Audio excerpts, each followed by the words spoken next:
Finally, Christopher Barrio nagsalita na tungkol sa relasyon nilang dalawa ni Nadine Lostri.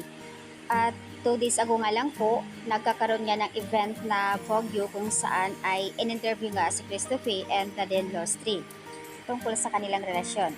Ayon nga kay Christopher, we both complement each other and enhance each other, and that's what are really cool. And I think that's the thing I value the most in our relationship. And I think we're very better person when we were together. Ayon po kay Christopher Rizzo, yun po yung ang binitaw niyang salita during the interview ng mga press con, mga vlogger kung saan nandoon ay talagang tinadtad sila ng interview. Simpleng sagot lang naman ni Nadine Lostre. Ito ang gusto ng mga netizens, and we help each other out. We're both good influence on each other. So, ayan po yung sagot ni Nadine sa mga nag-i-interview sa kanila doon during event.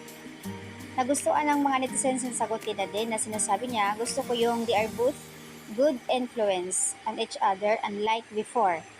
So, ito na nga, nabanggit na nga nila si James Reid dito na sinasabi nila ipal or tamad.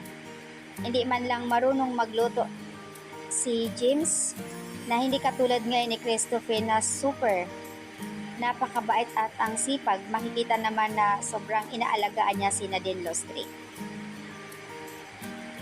May isang nag-comment dito na sinasabi niya ay sus, hindi pa nga naglilinis ng kuko tagapagluto ni James. Kaya wala siyang masabi or maiba to kay Nadine. Kasi si James ang trinato ng mabuti. What is that?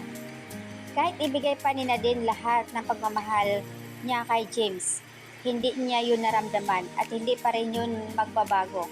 Forever na walwal at walang direksyon ng buhay ni James Reid. Nagpakatamad and bad influence siya kay Nadine Lostre. So ayan po ay isa naman dito na sinasabi, respect and love the main ingredients of a good relationship. Alam niya kung ano yung ginagawa niya. A very authentic relationship, unwavering love, respect, nakaka-inspired yung sagot nila sa mga katanungan ng interview. So ayan po yung update dito sa post at sa lahat ng mga entertainment nanonotice nga ang mga katanungan sa kanila. In fairness naman, napakaganda ng sagot ni Christopher. Nakikita ng karamihan kung gaano niya kamahal si Nadine, also Nadine Lostre. Kaya nga minsan, pag may nagbabash kay Christopher, na sinasabi nila na mayroong babae, agad naman pinagtanggol ni Nadine dahil alam niya kung anong pagkatao ni Christopher. Napakamabuting tao pala.